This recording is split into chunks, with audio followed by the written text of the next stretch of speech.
Are you tired of playing small and ready to step confidently into your greatness and share your unique brilliance with the world? Well, you're in the right place. I'm your host, Sabine Gideon, and I've dedicated nearly 2 decades to empowering individuals and leaders as they confidently navigate the twists and turns of life and career transitions. If you're seeking direction, connection, or just a little push to play bigger, consider this podcast your VIP pass to a community that genuinely understands your journey. Join me every week for candid conversations and practical guidance designed to help you navigate the challenges of life and business, foster a growth mindset, and cultivate meaningful connections. It's time to embrace your inherent power, define your unique purpose, and prosper in every aspect of your life. Let's get started.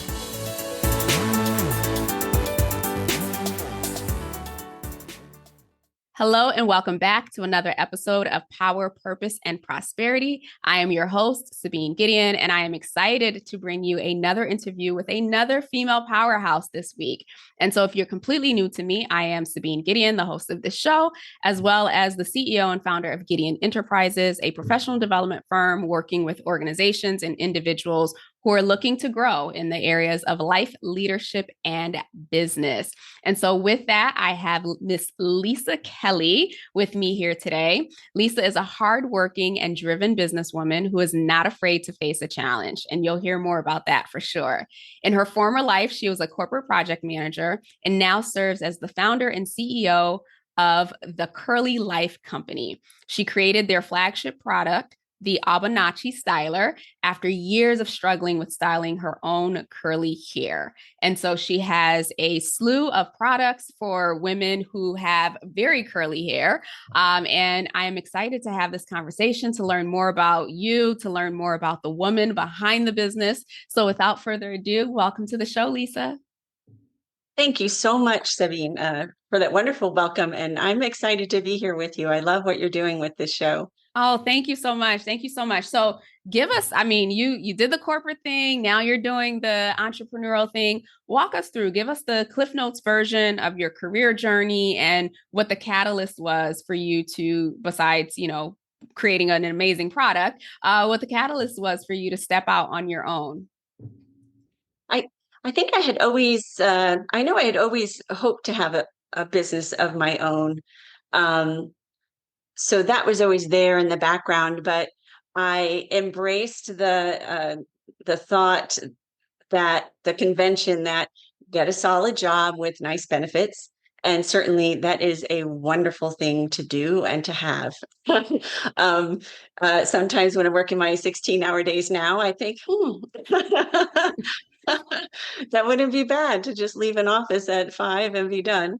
But I worked my way up through a few different positions in the business world, and finally was a corporate project manager, which was wonderful groundwork to the organizational skills I would need when I did start my own business. And after 11, 12 years with a particular company, they had a round of layoffs that did hit me. I missed many of the rounds, but one did hit me, and I thought, here's one of those moments in your life of you're free to do something new if you decide to do it. And so I had some good friends who were very supportive about the idea, and that's when I started. And it was tentative steps. I did go get another job for an interim because I was just beginning the idea, and at first I didn't tell too many people about it. And I was almost embarrassed about it, which is a shame. But I was like, well, I'm just trying this thing on the side. And but I, go off to these other jobs. And finally I was like, that's it. I had an event happen at one of my jobs, and I went home one night and I wrote my personal manifesto. And it was that I'd never worked for a male dominated company again. I wouldn't put myself in that position. I needed to do something about it. And whatever it took, I was going to figure it out. And that's really was, I had the tinder there and a little flame, and that's what said, all right, we're going no matter what, we're not turning back. So I love that. Thank you. So, of all of the businesses that you could have started, what drew you to this? It was a lifetime. I certainly looked at a lot of different ideas, but it was a lifetime of struggling with my hair, and so percolating along with other my work events and things happening was this constant love hate relationship with my hair, of the discovery of the curls and that I have curly hair. It's not just frizzy hair, it's actually curly hair. And sometimes it looks beautiful, but not all the time. And uh, buying tons of products. Any curly girl will tell you she could probably buy a house with all the products she has purchased. And and I just thought, well, this is crazy. Here I am, in my 50s, and I still haven't figured this out. And there were some particular styling things that frustrated me. I needed to be able to style the hair around my face. The ends would curl beautifully, but if it's not going well around your face, it's a bad hair day. Hmm. Um, and people would say, well, finger style. I'm like, that doesn't work with a blow dryer. It's very hot. And clip and air dry. It's like, I don't have time to clip and air dry. And so I had this idea of what I wanted to make. And so that's when it just came together of like, I've got to do something on my own, and I've got to fix this issue. And putting it in the context of, it's like, I know there's other women like me who are tired of being held back in any way by not feeling confident when they walk out the door. Yeah. And I want to I want to help people with that because I need help with it. I want to fix it for myself, and I know other people would love this feeling of just get out the door, get on with your purpose in life, and be able to count on your hair. Yeah. Yeah. I'm in total agreement. And I was sharing this with you before. You know, growing up, I think at the age of 7, I got my first relaxer. And so for those of you who don't know what a relaxer is, it's where, people with really, really curly hair get all of a sudden get straight hair. It's like the worst chemicals that you could put on your head. But from like 7 to like 30 plus, I would get a relaxer every couple of months or so until I decided to go natural. And this was in 2012. So we're about 12 years in.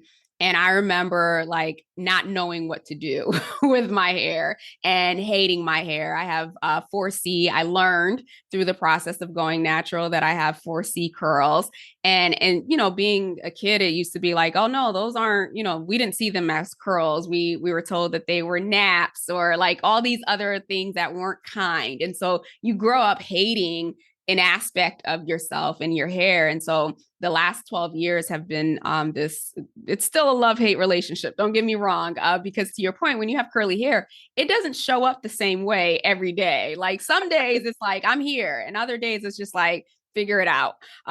So I completely understand. Exactly. And even at the time of this recording, obviously for those of you who can see, I have braids in now because I'm at the space where I did a mohawk and then I had to wait for it to grow out, and now I have like this little curly fro that does nothing, and so I'm like, all right, we're putting it away. So I say all that to say, it's so important depending on how you feel about your hair. Like it's a reflection of how you feel about yourself, right? So to your point, when you're having a bad hair day, it's not just that you're having a bad hair day. You're now telling yourself, oh, I'm unattractive. Oh, now look at this roll. Like you're finding all of these things and all of this stuff comes up. So I love that you're focused on this, and the messaging is not just, tame your curly hair or, get it to do whatever, but it's really, here's a tool to empower you. And then we're going to talk about empowerment, but here's a tool to support you. Here's a tool to empower you so that you can feel good about yourself. You can feel good about the way that you look and how your hair is showing up and essentially other parts of you. So I'm curious, what inspired the name? The name, I was casting about um, for a unique name for it. And one thing that came up was Fibonacci spiral. And I don't know if that tickles anything in the back of your mind that you might have heard in a math class in the past, but uh, Fibonacci spiral refers to a mathematical equation discovered by a mathematician many hundreds of years ago who was able to ascribe to every spiral in nature. He could lay a mathematical formula over it for the height and the length and the curve that would go through it. And it applies to every spiral in nature. The same ratios of numbers apply to every one of those shapes. If it's a seashell, if it's a fern, if it's a galaxy, the way they spiral. Um, and it's it's really fascinating when you think about that. All of these things that are seemingly very disconnected all have exactly the same shape. Um, and so I liked the Bonacci part, and in Italian, the FI part means son. So Fibonacci was son of Bonacci, and they also call this equation the golden spiral because it's of its perfection. So AU is gold on the table of elements. So that's how we landed with AuBonacci.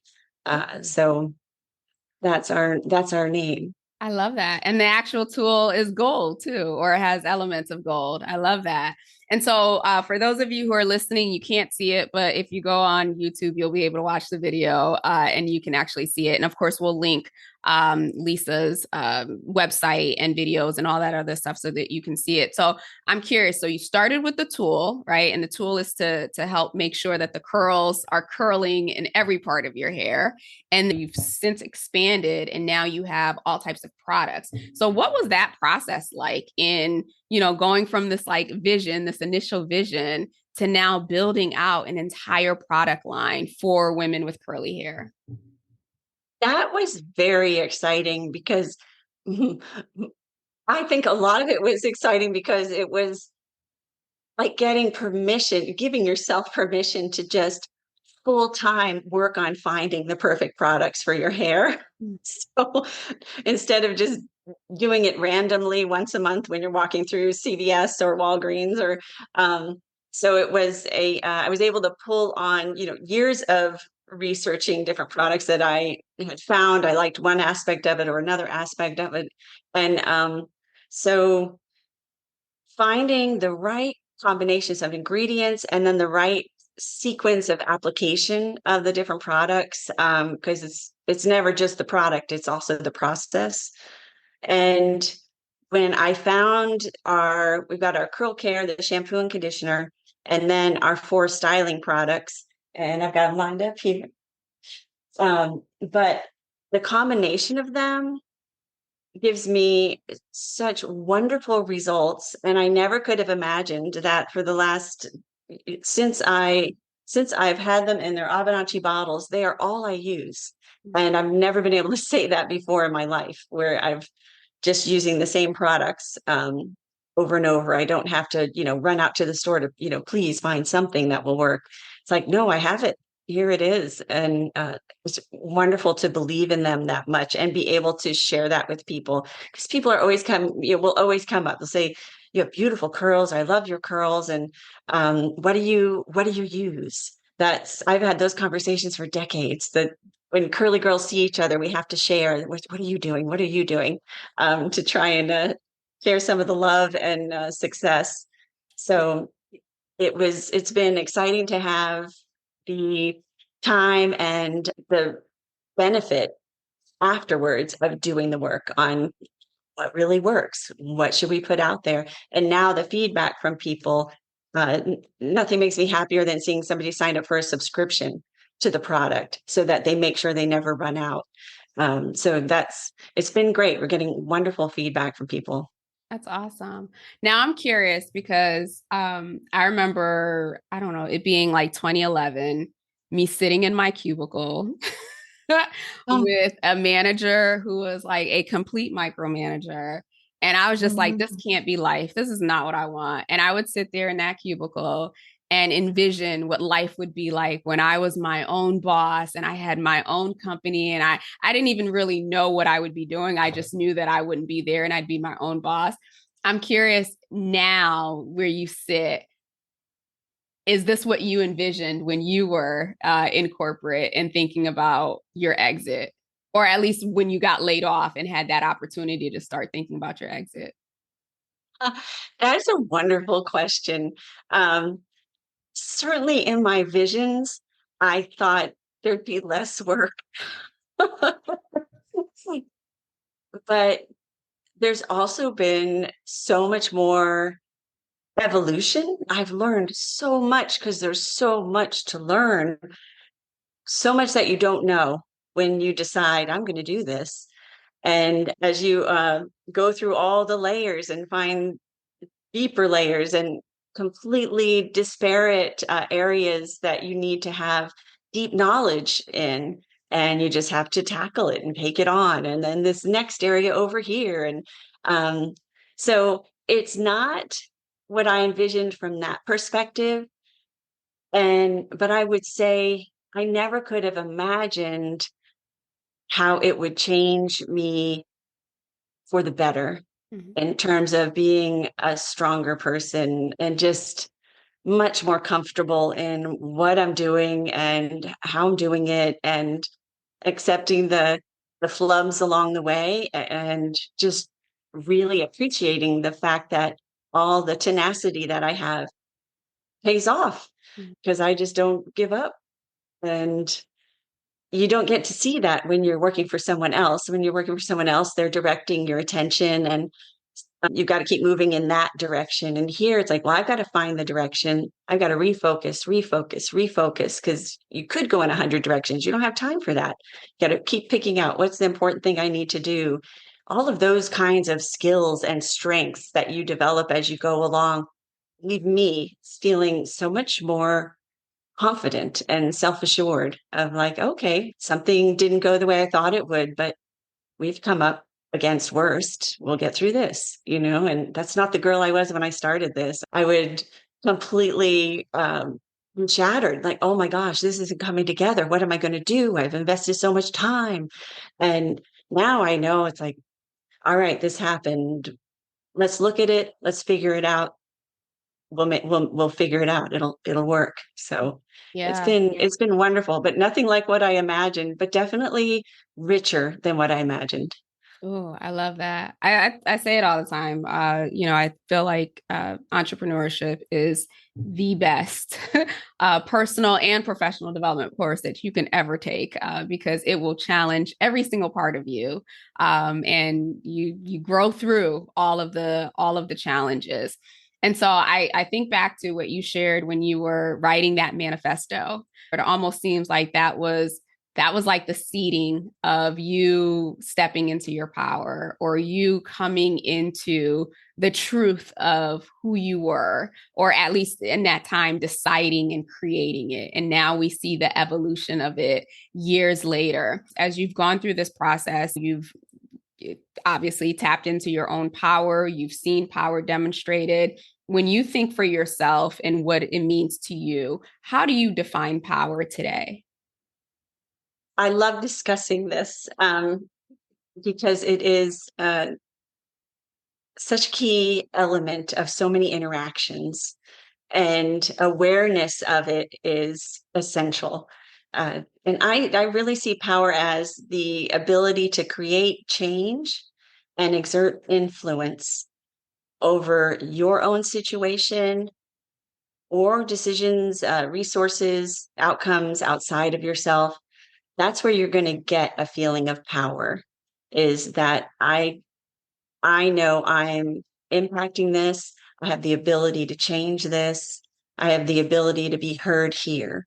Doesn't always mean the other people are going to react the way you would like them to. And I think that's where power gets into an interesting area, where it's like, do you have power over people, or do you have power over yourself to do what you can to make a stand for whatever it is you believe in? And that's it's not controlling other people. That's not power. That's something else. But so yeah, so I've really appreciate the exploration of power and leadership and how they're all intertwined. Yeah, absolutely. Piggybacking off of that, when I think about how women, and I'm going to share, I know I'm generalizing, how women are naturally designed, if you will, to exert or demonstrate or embody power, it is certainly the power with. You've seen it time and time again. And obviously, our male counterparts, it's power over. That's how they demonstrate it.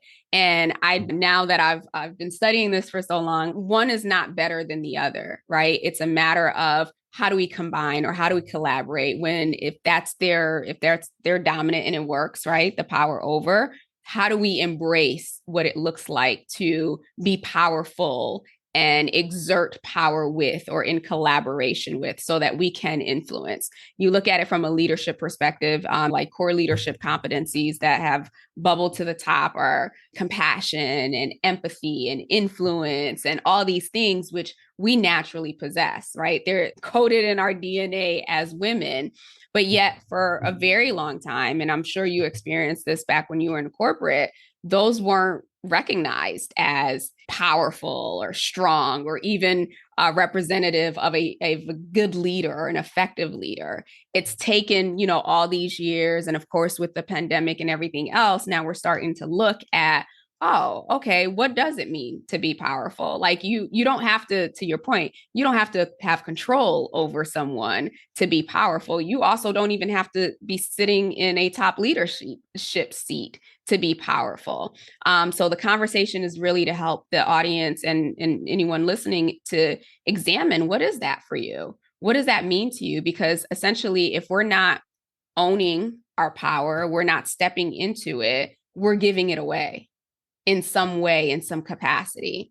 And so the invitation is really to examine, where am I owning my power and where am I giving it away? And so I'm Yeah, just curious if you have any thoughts on that. absolutely.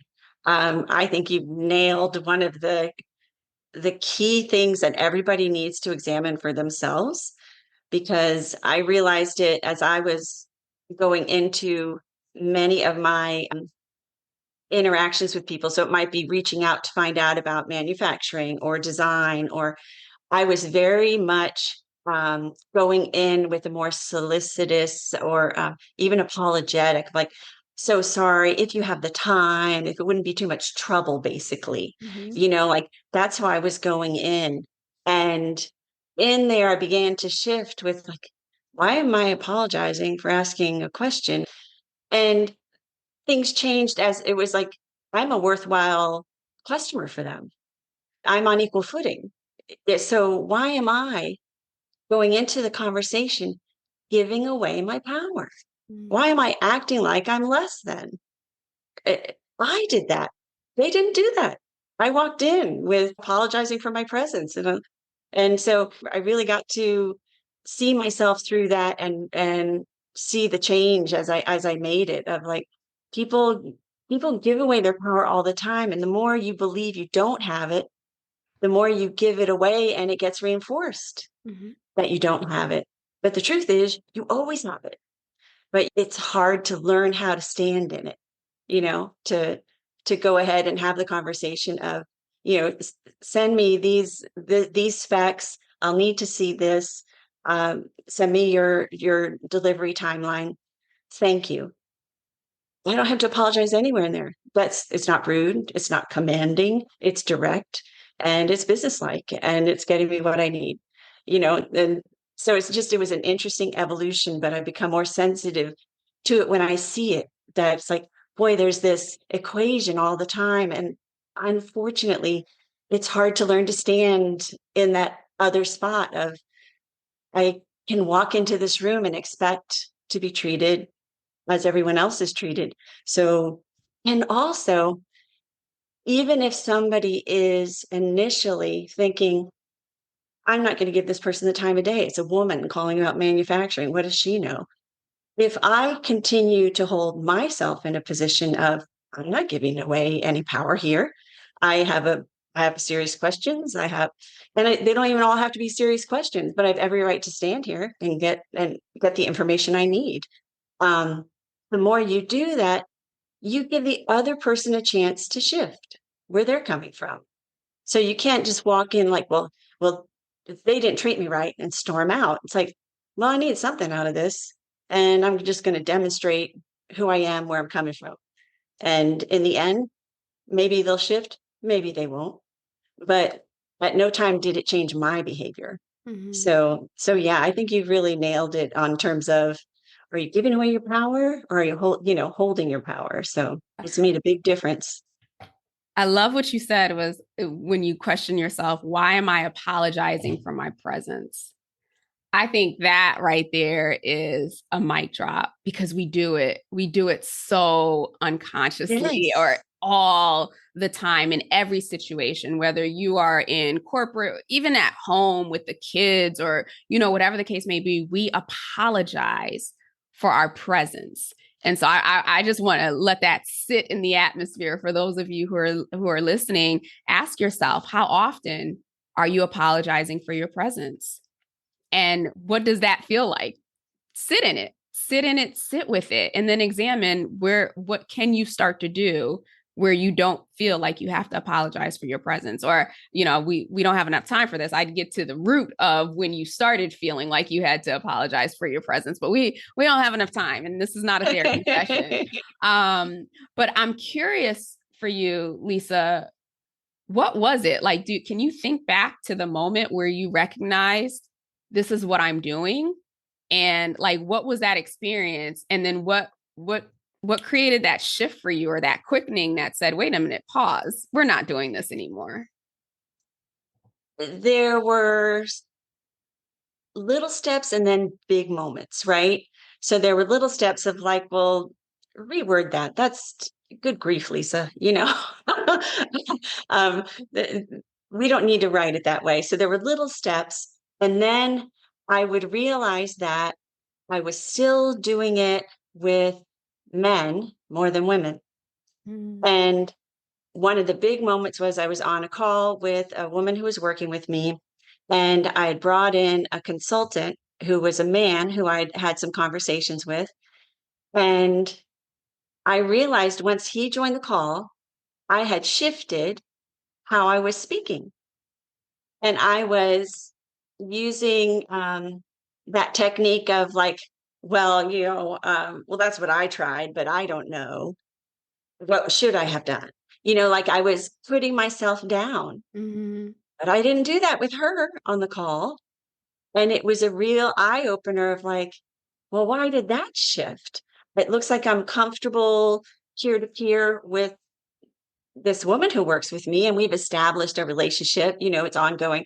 But then this man joins the mix, and why am I like, it's like when a dog rolls over and to expose its belly to you, it's like, oh, you can be the leader, you're in charge, you don't, and I'm like, what am I doing? And that was a big wake up call to see myself. Um, and I wasn't aware of that before that moment. I think, like you said, we do these things, we're not even aware of it. And so that was a wake up call that changed my behavior quite a bit. And then even more recently, I got some feedback that was interesting because I called somebody. I'm working on some new formulas to add to the hairline, and I called a particular company. I'm speaking to the gentleman about developing the formulas, and he was so dismissive and condescending. And it was really interesting to sit there and have this man telling me, um, well, it's very complicated. It's not like mixing things up in your kitchen. And I'm sitting there thinking, Wow. like, I've been in business for 3 years. Uh, things are going well. We've had 36,000 orders. Um, we're great. And I sell 6 different formulations and this other hair product. And I'm like, wow, you just are going to miss out on my business. Like I talked a little bit more to him, and really, I insisted on getting my questions answered because I still thought even though he sees me this way, if he can provide what I need, I'll use that company. But it became clear, no, they don't even do what I need done. But it was really funny to hear that and to realize how far I'd come, that I wasn't feeding into his scenario at all. That was gone. That's like, yeah, no, I'm not that person. And I can really see clearly other people now who wish I still was that person, who wish I just apologized and I'm so sorry I bothered you and took your time. I'll go back to my kitchen. I'm like, is he what year is he living in? I don't know. The audacity when you're clearly like in this particular scenario, you're in the position of power. Like the fact that he was trying to usurp it, right? And I think that's a key piece. And I wrote this down that, you know, in any interaction we have with someone, there is I don't want to say the word power struggle. It's not necessarily a power struggle, but there is a part of us, whether we recognize it or not, that is subtly trying to decide, okay, who is in like who has the power in this interaction, in this relationship. And I love that you gave that example where when you were talking to the woman, clearly you knew within yourself that you had that. She recognized it, right? Which is why she was able to kind of like back down and let you be that. But then when the guy stepped in, it was more of a, I think you probably questioned it more of like, wait a minute, am I giving it away? Is he giving it away? Like, what's going on here? And I think that's such an important thing to highlight, especially for those of you who are listening. I mean, I know this might sound like, what do I do with it? What do I do with it? This is a perfect example. Next time you get into a room with someone or you're on a Zoom or you're on a phone call, right? Pay attention to how you're showing up. Are you showing up confident? Are you apologizing? Are you shrinking, if you will, because you think or you assume this person has more power? Or are you rising and allowing that person to rise so that there's an equal demonstration of power? I think this is something that we have not been taught. We certainly weren't taught it in school, and we observed our parents and we observed our caretakers and teachers and whatnot. And so this is an important piece for you to really own. It's one thing to own your personal power, but for you to demonstrate and for you to model it, you have to be aware of how the power plays and power paradigms are playing out in your day-to-day interactions. So that I'm going to take that as a assignment for this next week, to pay attention to the situations in which I cower, and in the situations where I stand in my power, and the situations where I am able to recognize someone else's power and meet them where they are. So thank you for Yeah. that. Yeah. And I love how you summarize that. That's perfect when you can get to that point where it's like, I see you know what you're talking about. And I am here on that level to hear what you have to say. It's like, I don't need to apologize for myself. Right. Yeah. Yeah. So as it relates, obviously, this is mostly a female audience. As you're thinking about, everything that you've learned up until this point, everything that you're envisioning for the future, if you could go back to a younger version of yourself and give her a key piece of advice, what might that be? That one is very easy for me because I had some opportunities when I was young and in the corporate world, and I didn't recognize them for what they were. And I had taken a job that was a challenge for me. And within that, I had set up a situation where I was running an offsite for a day with the VP and all of his direct reports. And I was the one up at the board asking the questions and having them interacting. And by the end of the day, they were all up there writing in their things. The VP loved it. It was a phenomenal day. Um, and I was still insecure in my role there. I didn't recognize what I was doing. I didn't recognize that they saw potential there. I didn't recognize, hey, this is a track you're on. And you did great. Let's look for the next opportunity. I had no idea.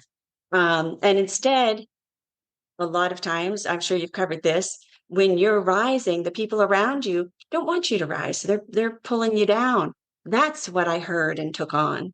And everything, we all learn from our path. So no regrets there. But I would say to a younger self and to other young women, find somebody that has done well in their position and that can support you through things like that, because you won't know how great you are.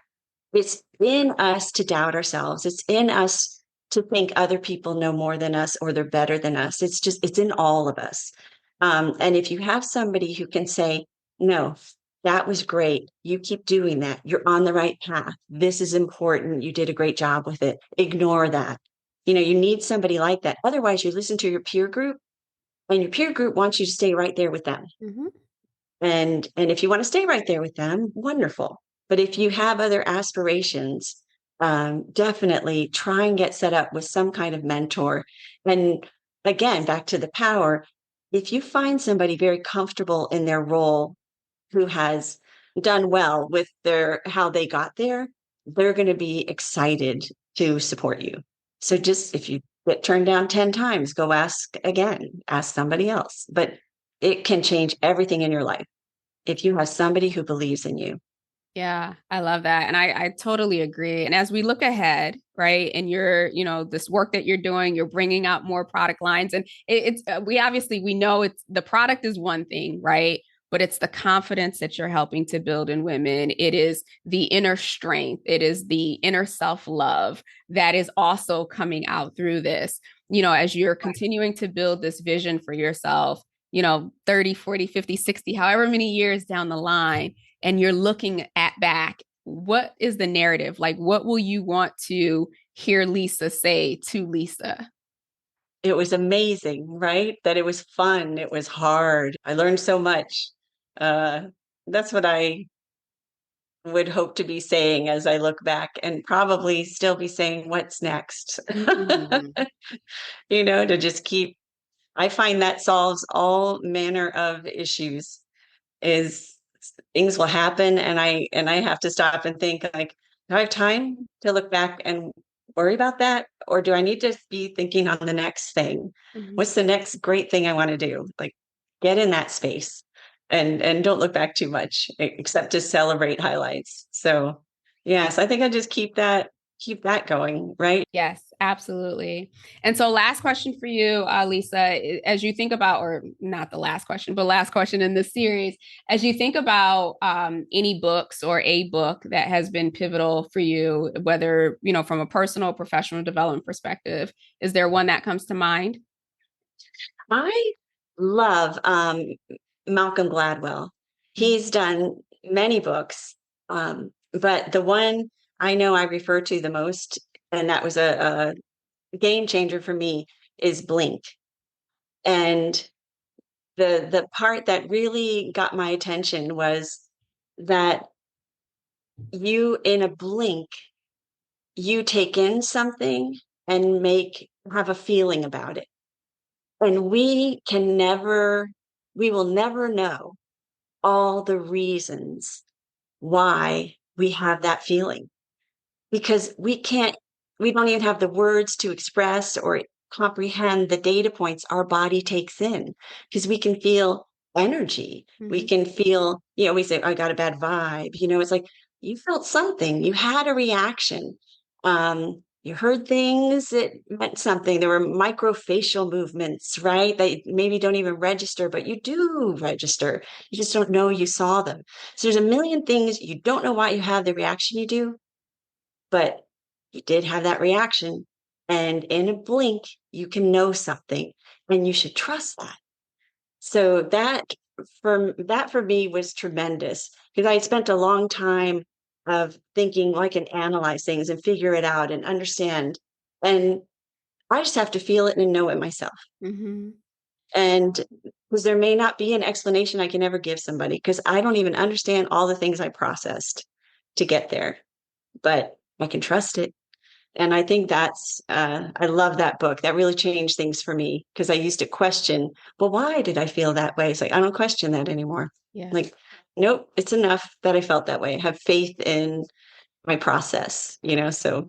Yeah. So I would say Blink, Malcolm Gladwell. Anything he writes is insightful and interesting. Okay, awesome. I have not heard that one, but we'll be adding it to the queue and we will add it to show notes as well. So Lisa, before I let you go, as the audience has been, engulfed in your wonderful wisdom here, if they want to reach out to you, if they want to connect with you, learn more about your product line, what's the best way for them to do that? Curlylife.com is the website. You'll see everything there. We're on Instagram and Facebook, Curly Life Company. And I'd love to hear from anybody who wants to follow up on this or has any other questions about the product. All right, awesome. So we will include all those links. And of course, when you reach out to Lisa, be sure to tell her that you heard her on the Power, Purpose, and Prosperity podcast. And so thank you, Lisa, so much for coming on, for sharing your wisdom, and for creating something that's not just adding to the narrative that women need to try harder, if you will, but that really is supporting that, hey, you're perfect the way that you are. Here's a tool to help support you. I can talk about the beauty industry for days, but I really truly value the fact that your approach is about support. It's about empowerment. It's about loving yourself and loving what you have versus trying to fix what you hate about yourself. Yeah, there's nothing more powerful than you being you. Yeah. That's the truth. So I love that you summarized it that way. And what a pleasure it's been speaking with you. I hope we get to talk again sometime. Same here. Oh, girl, you're stuck with me for life. Sounds good to me. With that, we will be back next week with another female powerhouse. Thank you so much for tuning in and talk to you soon. Take care. Hope you enjoyed this week's episode. If you found today's conversation helpful or got a piece of insight that you plan to implement in your life, I'd love to hear from you. Connect with me on LinkedIn at Sabine Gideon and send me a message, or feel free to leave a review on either Apple or Spotify. I also invite you to share this episode with anyone in your network, another powerhouse possibly, who you think might benefit from today's conversation. Lastly, as always, any links, any resources, or any upcoming training is included in the show notes, so be sure to check that before you leave today. Until we chat again, have a blessed and powerful week.